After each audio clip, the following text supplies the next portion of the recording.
Ore 13, buongiorno e ben ritrovati come sempre, gli approfondimenti a quest'ora, insieme passeremo un'ora e se vedete il titolo discuteremo del consumo, dei consumatori informati, di tutta una serie di servizi, lo faremo insieme a Federconsumatori e vi ricordo anche subito il numero di telefono per chiamare, fare le vostre domande, raccontare le vostre esperienze, chiedere anche una consulenza mentre siamo in onda ore 13, 0422 1626 798, quindi iniziate a telefonare. Saluto e ringrazio Giovanna Capuzzo, presidente di Federconsumatori Veneto, buongiorno, ben trovata. Buongiorno. E Claudia De Marco che torna a trovarci, è presidente di Federconsumatori Treviso. Buongiorno a tutti. Allora, qui ci avete portato i numeri, mi incuriosiscono ovviamente le tematiche, no? Poi magari raccontiamo qualche esperienza perché certo, in questo poi ci si riconosce soprattutto e ovviamente tra le tipologie delle richieste ai vostri sportelli sono 58 in Veneto. Esatto.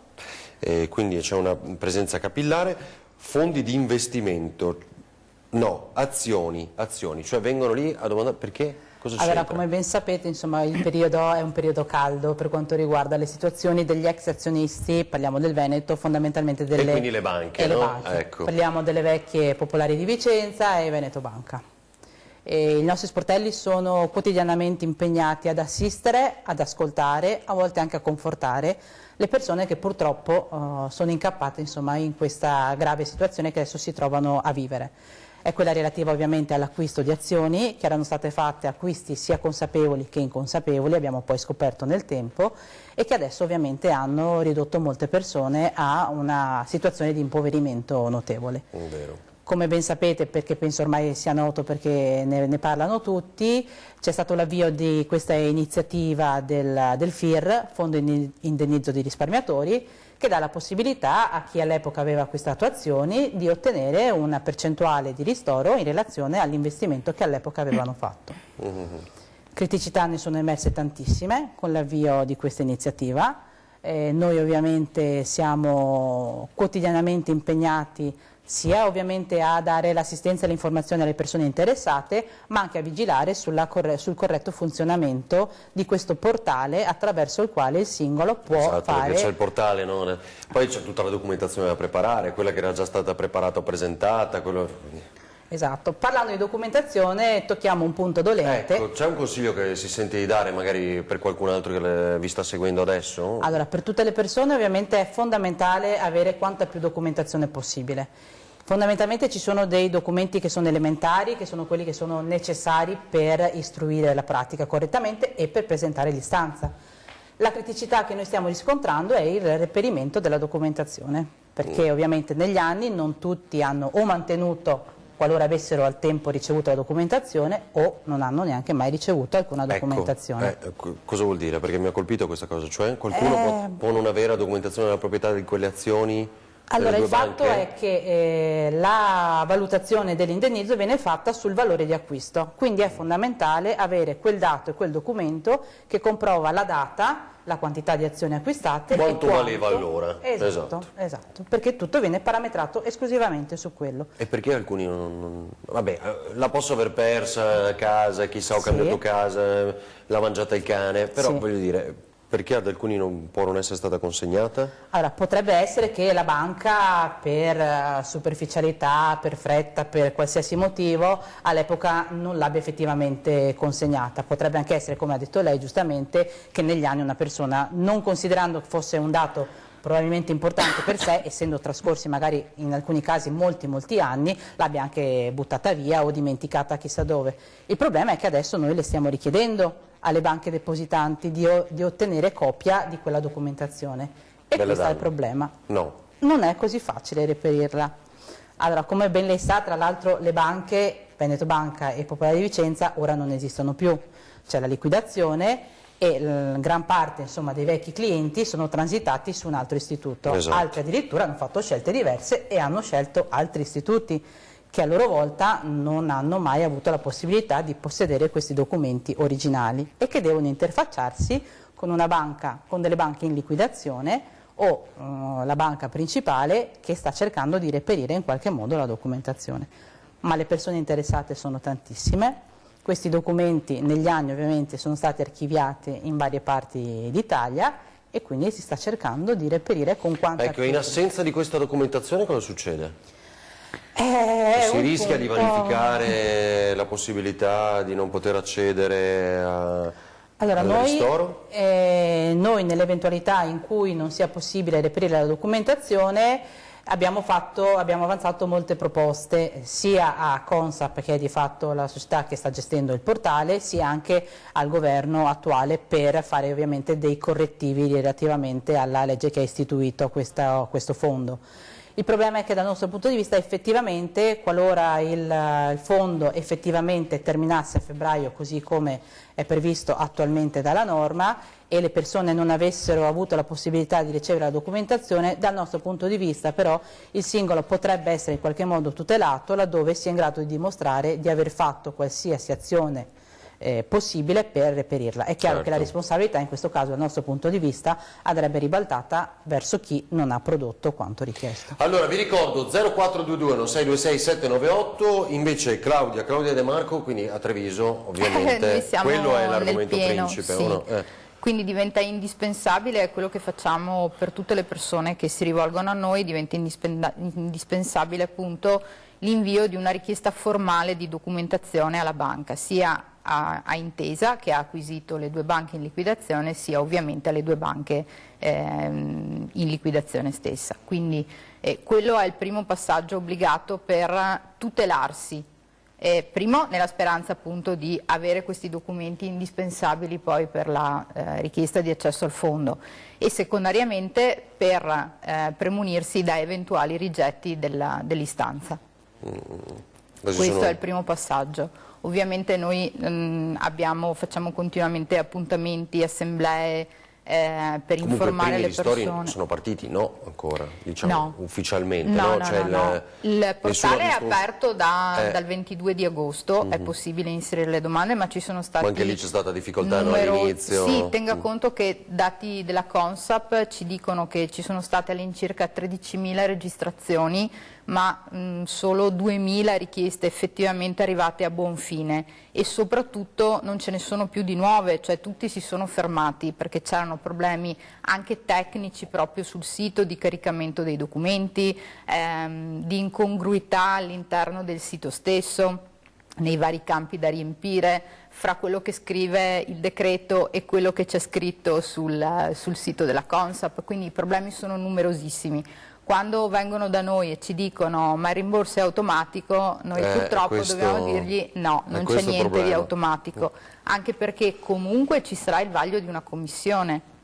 Sì. Le domande saranno di due tipi, una prima semplificata cosiddetta, e si può immaginare come può essere anche già questa semplificata, alla luce di quello che diceva Giovanna, per chi ha redditi inferiori ai 35.000 euro o patrimoni immobiliari inferiori ai 100.000. E già qui c'è comunque tutta questa documentazione da presentare e un passaggio... Ma è quella che non prevede però la commissione... No, c'è comunque un vaglio.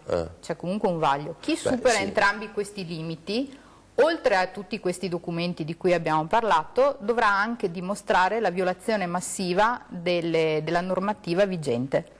Quindi sarà ancora più complesso, di fatto sarà un sostanziale procedimento arbitrale, una mini causa in cui dovrà dimostrare che quelle azioni gli sono state vendute male.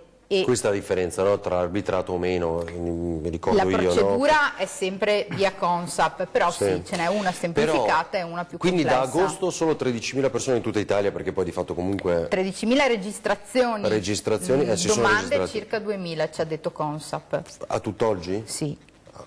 Beh, noi ad esempio non le stiamo ancora inserendo, perché alla luce di tutti questi devono aggiornare problemi, il sito, devono aggiornare il sito, devono darci spiegazioni su tutta una serie di questioni, ad esempio le obbligazioni convertibili. È un prodotto specifico che è stato venduto negli anni, anche in concomitanza con gli aumenti di capitale. Era un prodotto che veniva venduto appunto come obbligazione, convertita poi successivamente in azioni. Il decreto purtroppo parla solo di rimborsi per azioni e obbligazioni subordinate. Le obbligazioni convertibili non sono state citate nel decreto.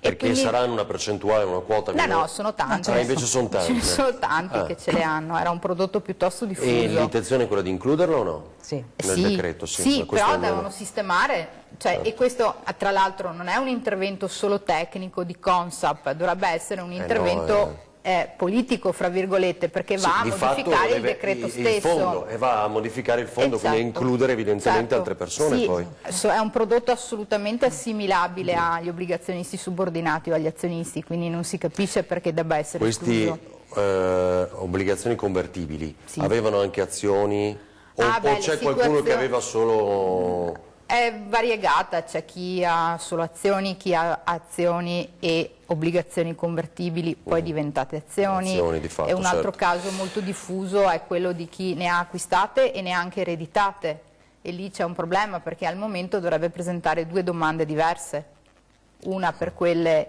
ereditate e una per quelle invece acquistate. Si tratta, per quanto ci riguarda, di una forzatura, perché significa obbligare una persona certo, due a procedure fare diverse, 2 domande distinte. Chiaro. Allora, ci fermiamo pochi istanti, però vedete tutte cose interessantissime anche su come stanno affrontando a Federconsumatori il tema delle difficoltà vissute dai risparmiatori delle 2 banche venete. Allora, vi ricordo 0422 1626 798, ci rivediamo tra pochissimo.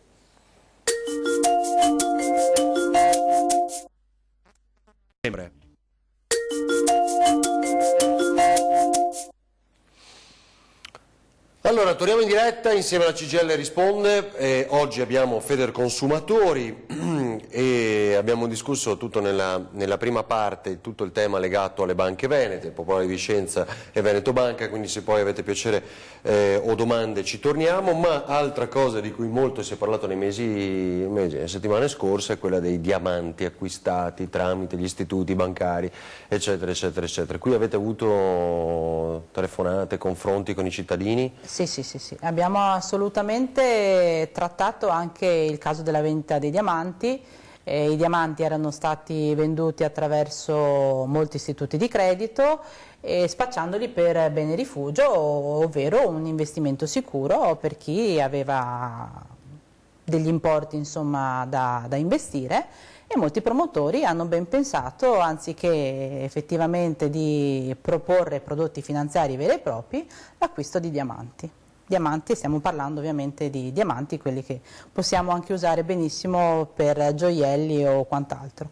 Il problema qual era? Il problema fondamentalmente è che la vendita di questo diamante era ovviamente venduto ad un prezzo totalmente fuori mercato, che chiaramente comprendeva una serie di entrate anche per la banca stessa, che si faceva da intermediario nella vendita di questi preziosi, traendo anche in inganno il risparmiatore, perché la società che vendeva insomma, questi diamanti diceva che il valore era presente su un noto giornale Sole 24 Ore che dava le quotazioni dei preziosi, e che quindi insomma era un dato reale e non un dato inventato, fittizio e non concreto.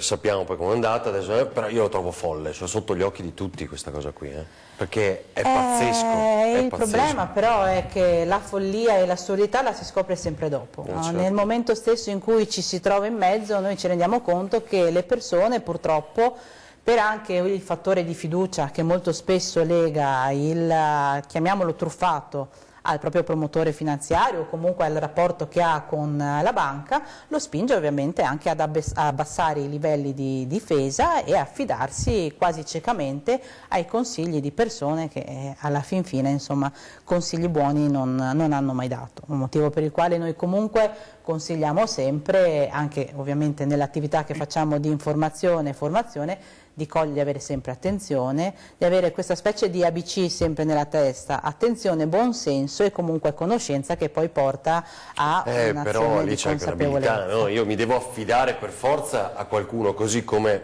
faccio affidandomi a voi nel momento in cui ho bisogno di una consulenza. Il problema è la fretta spesso, nel senso che una cosa che ravvisiamo spesso per le persone che si rivolgono a noi, per questo e anche altri problemi, è che la controparte normalmente cerca di metterci fretta. Bisogna concludere oggi, deve firmare oggi, altrimenti non è più valida l'offerta, oppure non si può più avere questa particolare formula di prodotto finanziario. In realtà di solito fretta non ce n'è, quindi uno dei consigli che noi diamo è: raccogliete le carte, portatevele a casa, dormiteci una notte, sì, leggetele con leggendole, calma. Claudia, lei sa che anche leggendole, sì, no, però si che possono poi... far leggere anche ad altre persone. O ci capiamo noi molto, siamo lì può essere anche per questo, per fornire una lettura preventiva, perché poi noi ci troviamo sempre, quasi sempre, a inseguire i problemi e a dare assistenza post, quando il problema è già scoppiato. Certo. A noi ogni Ma tanto adesso quel piacerebbe... servizio è stato sospeso o si può ancora acquistare diamanti tramite gli istituti bancari? No, non si possono più acquistare. Non si può più, vero? No. Tra l'altro adesso ci sarà un periodo di stallo anche nella vendita del diamante di per sé, perché chiaramente adesso gran parte delle banche stanno ritirando questi diamanti per cercare in qualche modo di ristorare le persone che li hanno acquistate e che ovviamente hanno fatto richiesta di riavere indietro. Quindi potrebbe esserci un abbassamento anche del valore del diamante? Probabilmente sì, probabilmente sì. Quindi è il momento giusto di comprarlo. Per è carità, tutto un giro. Noi diciamo sempre ai nostri associati che hanno avuto un ristoro parziale di rimborso quindi della somma investita, ma hanno potuto tenersi il diamante, che un indomani, laddove il mercato del diamante dovesse risollevarsi, potrebbe anche essere che effettivamente quella promessa che anni fa gli avevano fatto di investimento, di possibilità... Passa attraverso un'inchiesta, diciamo, l'apertura di un vaso di Pandora, ma alla fine arriva a quello che si sperava. Questo intende? Potrebbe essere. Noi ci auguriamo, perché insomma abbiamo visto persone che insomma hanno investito anche in quel caso molti soldi che a volte erano anche frutto Perché di una vita di lavoro. si sceglievano i diamanti invece di altre soluzioni? Perché le azioni erano già andate male. Esatto. Cioè Quindi... la caratteristica anche di un territorio come il nostro particolarmente ricco, non so, ipotizzo, sì. Oppure... Beh, effettivamente abbiamo visto che insomma, nel Veneto c'è una capacità per molte famiglie insomma, molto alta di investimento.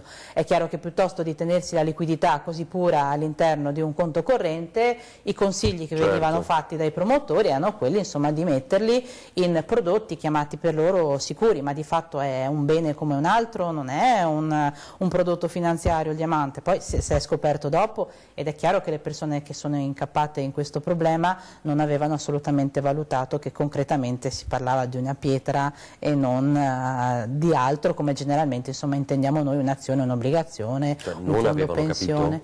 Non avevano capito. Alcuni non avevano capito.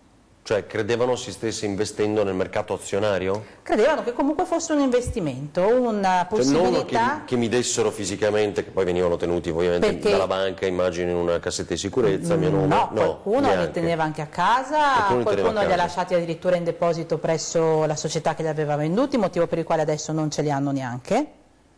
Quindi ancora peggio. Esatto, e hanno fatto la richiesta di rivendica alla liquidazione perché una delle due società coinvolte è anche fallita e quindi c'è un processo di fallimento e loro stanno richiedendo di avere indietro le loro pietre. La questione è che chi vendeva questi diamanti diceva vabbè, quest'oggi tu mi dai questa cifra, un domani io te lo ricompro, qualcun altro te lo riacquista e tu riacquisti non solo quello che hai versato, ma negli anni molto probabilmente avrai anche un valore in più, perché davano anche un prospetto di... Allora, non so se volete aggiungere qualcosa ancora su questo, ma c'è qualcos'altro che non torna nei conti che avete sott'occhio in questo momento, giusto perché poi questa dei diamanti è veramente eclatante, no? C'è qualcos'altro su cui si sta facendo un controllo approfondito? Allora, il settore delle banche è tutto un settore che da anni ci dà problemi, perché poi lo sportello, questo qui di informazione bancaria è nato... Poi arriviamo ai mutui, no sì, Claudia? Sì, no, ma è nato nei primi anni 2000, ve lo ricordate, Argentina, Cirio, Parmalat, e l'associazione è stata investita in quegli anni di questa problematica. E quindi l'aspetto del risparmio tradito è una tematica che a noi è sempre stata a cuore, un po' per contingenza e un po' per missione anche nostra. È chiaro che l'attuale sistema bancario italiano ha dei problemi, c'è tutta la questione delle popolari, perché noi qua abbiamo le nostre, ma in giro per l'Italia ci sono altre banche popolari che purtroppo stanno vivendo la stessa situazione che hanno già vissuto Veneto Banca e Popolare di Vicenza, Montepaschi, Carige, quindi c'è un problema diffuso. Che poi questo problema ricada anche sulle famiglie è una cosa che andrebbe considerata con più attenzione anche dalle forze politiche. Chiaro.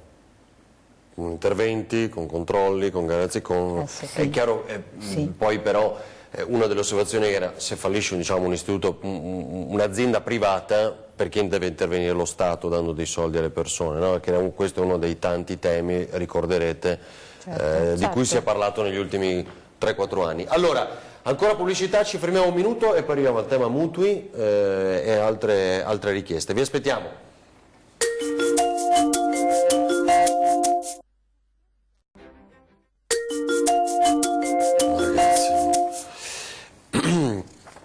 Ore 13, torniamo in diretta con Giovanna Capuzzo e Claudia De Marco. Allora adesso avevamo detto, parliamo anche dei mutui, altro tema caro a molti e che soprattutto fa preoccupare i molti. Allora, che cosa avete riscontrato? Quali difficoltà? Ma soprattutto io partirei da un consiglio per chi vi segue da casa. Cosa vi sentite di dire? Il mutuo fate attenzione a quello che sottoscrivete, nel senso che spesso noi stiamo molto attenti nelle piccole spese di ogni giorno, a risparmiare, a fare un acquisto anche coerente con scelte ambientali, eccetera. Poi invece magicamente quando si tratta di investire il nostro futuro, perché il mutuo dura 10, 15, 20 anni, 25, 30 anche, insomma, lì tendiamo a essere un po' più fiduciosi. E invece è una scelta che poi ha ricadute specifiche non solo su noi stessi, ma magari anche sui nostri figli o comunque sulla situazione familiare in generale. Quindi il consiglio che è sempre quello poi alla fine, mai fermarsi a una proposta, farsi fare più proposte di mutuo e in base poi alle proprie esigenze, al proprio reddito, anche alle proprie dinamiche, perché un conto è fare un mutuo a 20 anni, un conto è fare un mutuo a 45-50 anni.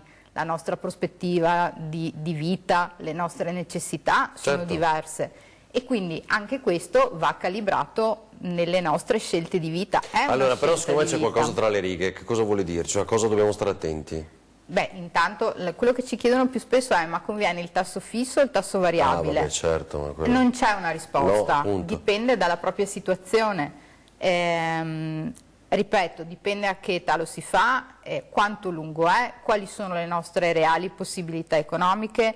Uno dei problemi che riscontriamo noi sempre più spesso purtroppo è quello del sovraindebitamento, per cui oltre a esserci il mutuo ci sono magari un paio di finanziamenti, uno per la macchina, uno per magari anche spese mediche, perché con le normali entrate non si riesce a far fronte a delle spese mediche improvvise e importanti, pensiamo ai dentisti, voglio dire, sono sempre molto care. Vuol dire che le entrate non bastano più a coprire le spese per finanziamenti. E il rischio di saltare le rate del mutuo, questo non intendiamo. Saltano le rate del mutuo, saltano quelle dei finanziamenti, la casa può andare poi all'asta, ovviamente, ma oltre a questi aspetti economici c'è poi una ricaduta anche personale, psicologica sull'intero nucleo familiare, perché non poter pagare le rate del mutuo, sapere che magari fra un tot di anni dovremo abbandonare una casa in cui magari ci siamo sposati, sono nati i nostri figli,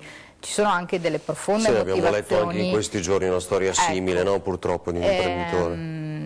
Sempre più spesso noi ci troviamo a dover affrontare casi di questo tipo, di sovraindebitamento, cioè di sostanziale, se fosse un'azienda fallirebbe, perché non sarebbe in grado di perché pagare... Perché più spese delle entrate, esatto, no? Intendiamoci, quindi bisogna stare attenti a questo. E quello che cerchiamo di fare noi con le controparti è di trovare delle soluzioni di rientro, in modo da dare la possibilità a queste famiglie di ripianare i propri debiti che correttamente vanno pagati, perché alla fine la controparte ha tutto il diritto di chiederci i soldi che ci ha prestato, però ha delle condizioni che permettono a queste famiglie di sostenere la propria vita anche quotidiana. Quindi questo è quello che fanno le persone che collaborano con noi per questa tipologia di problemi. E poi forse uno dei consigli, adesso si definisce non portabilità, ma diciamo lo spostamento del mutuo da un istituto bancario all'altro, no? Questa sì, è una cosa che si può fare. Che si può fare, perché noi abbiamo iniziato ad avere questa possibilità e che viene praticata molto per esempio con le compagnie telefoniche, quindi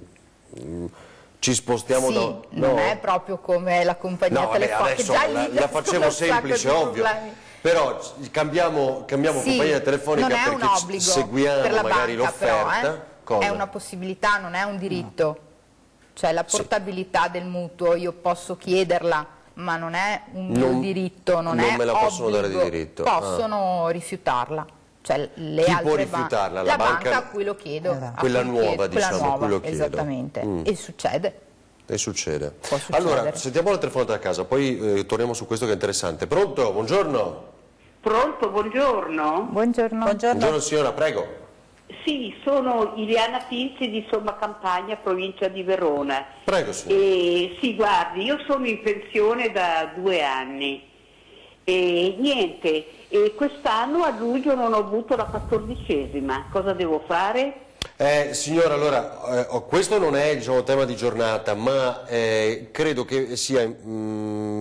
Deve andare allo SPI. Esatto, lo SPI CGIL. CGIL che se ne occupa, telefoni alla sede di Verona, chieda dello SPI per un controllo della pensione e vedrà che la... Però sa signora, può essere in base ai conti che la riguardano, cioè vado a memoria con quello che ricordo ovviamente tutte queste puntate del mercoledì. Sì.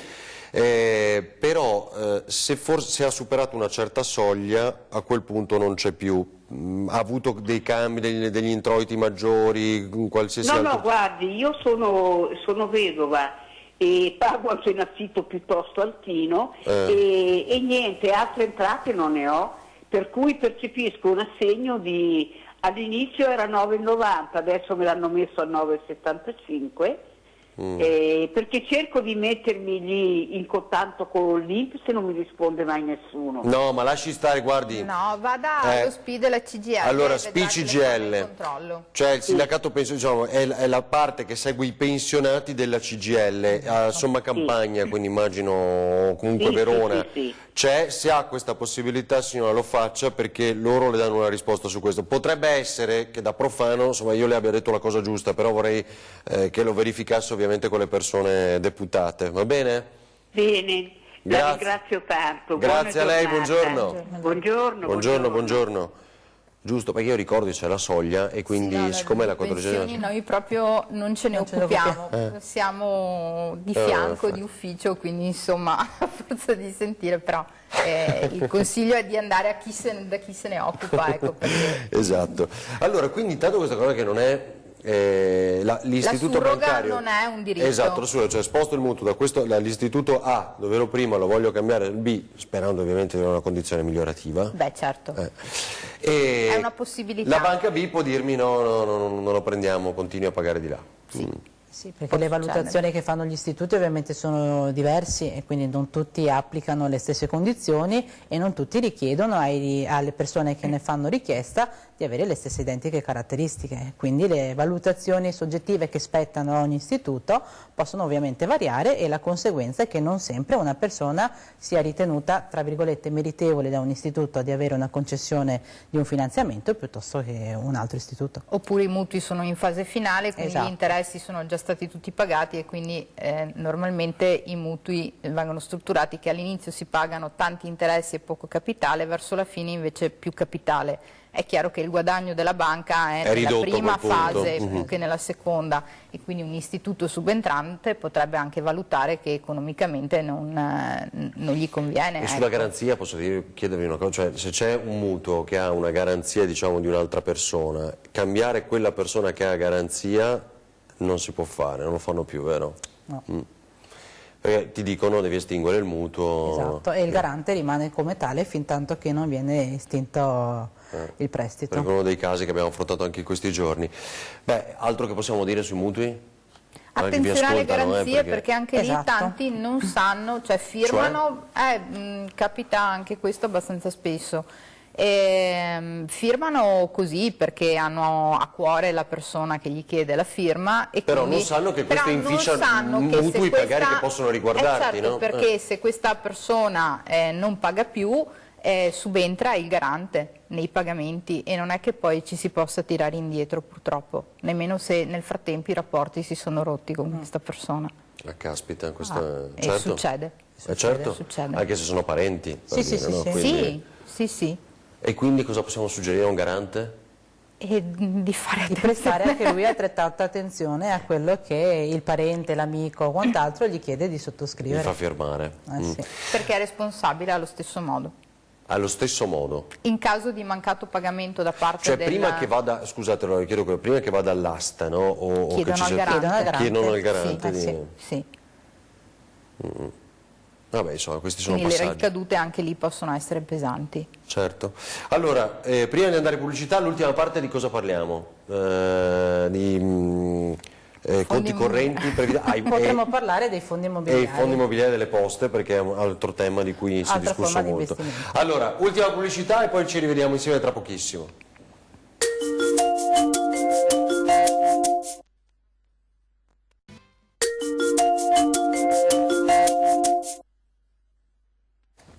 Ore 13, torniamo in diretta. Dunque, intanto due cose che abbiamo detto mentre eravamo in pubblicità sui mutui che è bene ricordare. Allora, la prima che dicevamo poco fa è che... Sulla garanzia di ma sì, ma prestare parte- attenzione questa è una al... garanzia senz'altro, diciamo, ai perché tassi. I tassi. I tassi, ecco, cioè che in questo momento, perché poi abbiamo parlato di molte altre cose preparando, ma che in questo momento sarebbe quello ideale per chi ha la possibilità o diciamo, ha interesse di fare mutuo, perché i tassi, cioè il costo del denaro che è addirittura negativo, i tassi sono molto I tassi sono più bassi e quindi per vantaggiosi, chi ha vero? la possibilità potrebbe anche fare una richiesta di rinegoziazione del mutuo per vedere se è possibile ovviamente Però la banca abbassare ha il tasso interesse a di interesse. rinegoziare il mutuo, in teoria. Anche lì Dipende. può rifiutarsi, Può rifiutarsi. Sì. Può rifiutarsi, però è comunque una possibilità, se ben motivata, potrebbe anche essere accolta. Cioè io in questo momento so, i insomma. tassi sono vantaggiosi, mi conviene andare a ricontrattare, no, il mutuo. Ogni quanto si può fare, tra l'altro?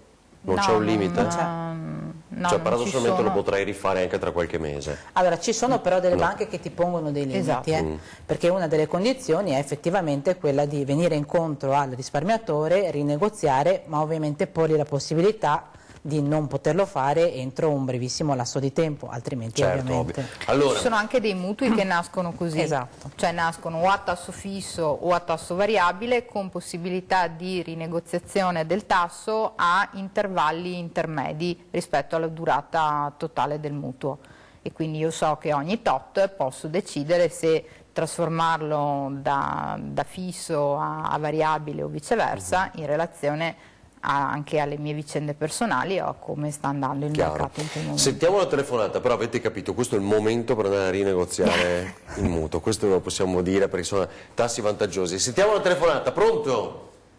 Pronto? Buongiorno signora, prego. Buongiorno. Buongiorno. Buongiorno. Volevo un'informazione. Sì.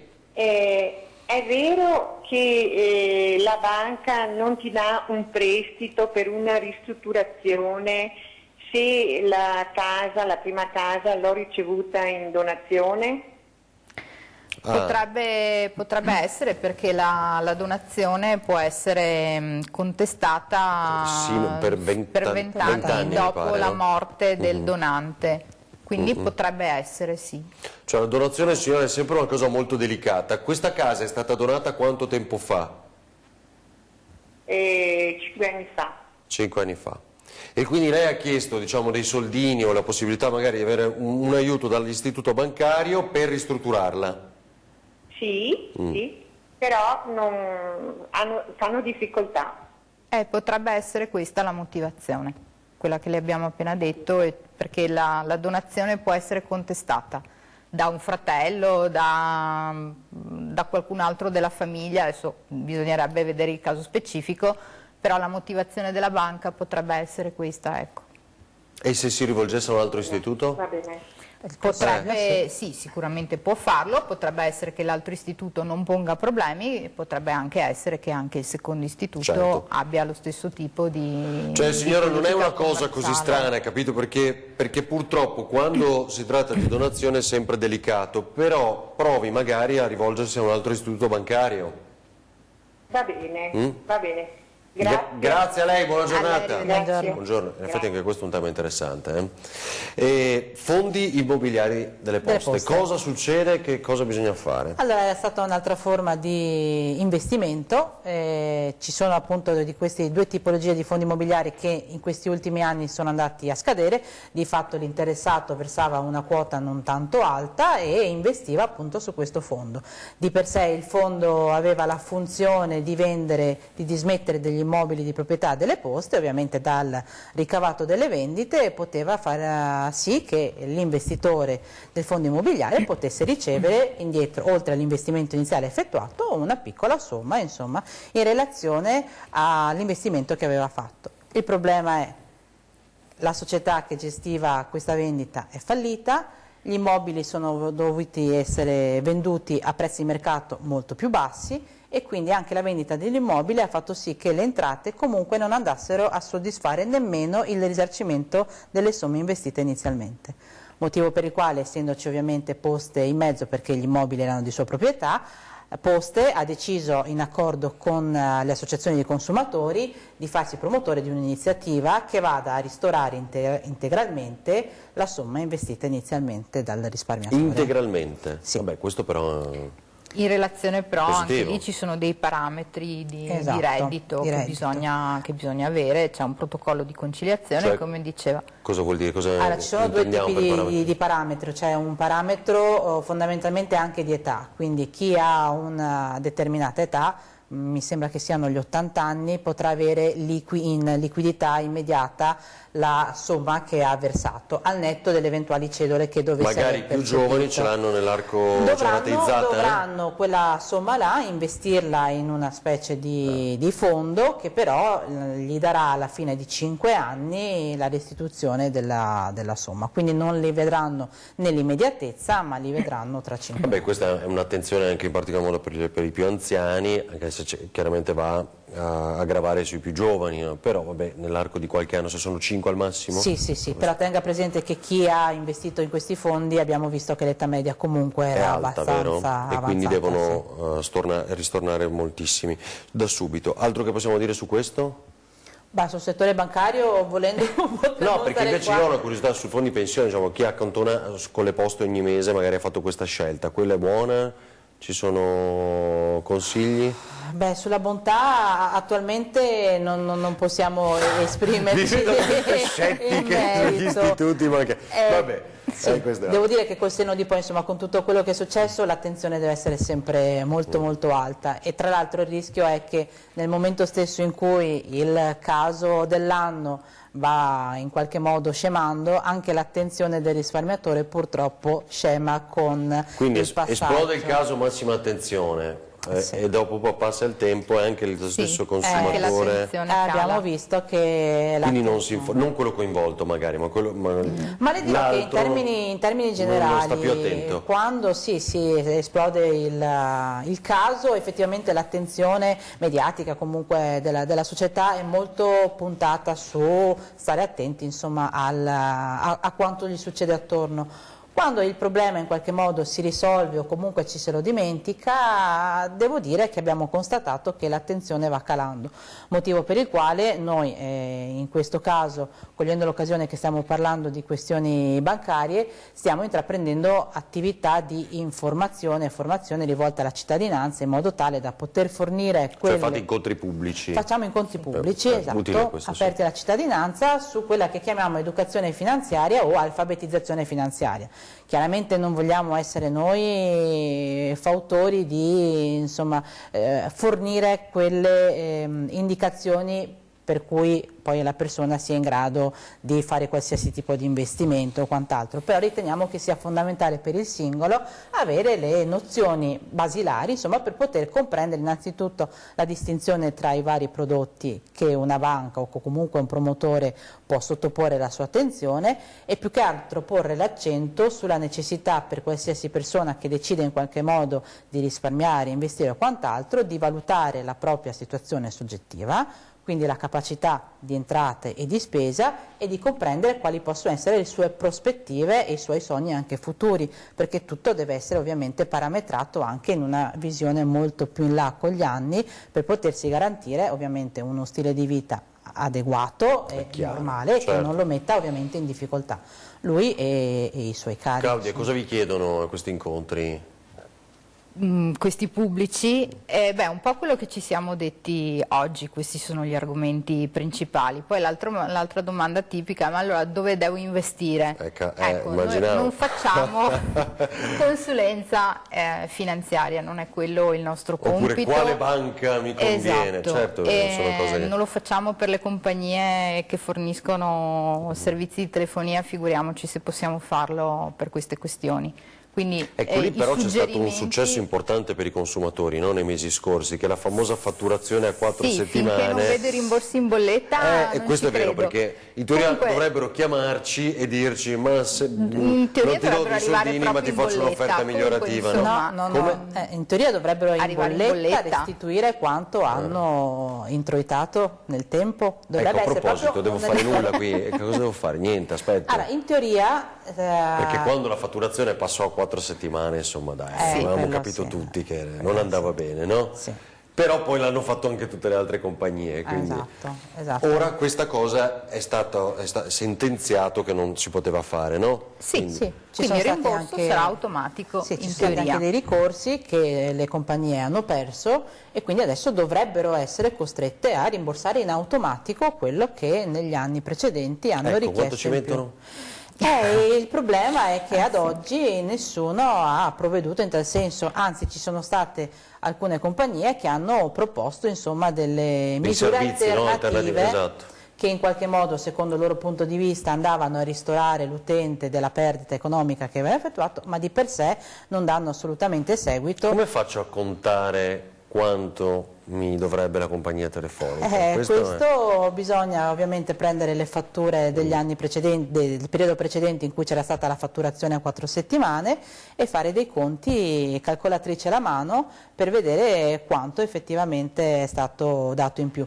Di fatto la fatturazione a 28 giorni faceva sì che venisse corrisposta di fatto una mensilità in più. Esatto. Quindi in un anno più o meno si parla di quello, quindi indicativamente uno vede la fattura mensile. Siccome poi la fattura è bimestrale di solito, sì, dipende, vuol dire che una metà di quella l'ho pagata in più.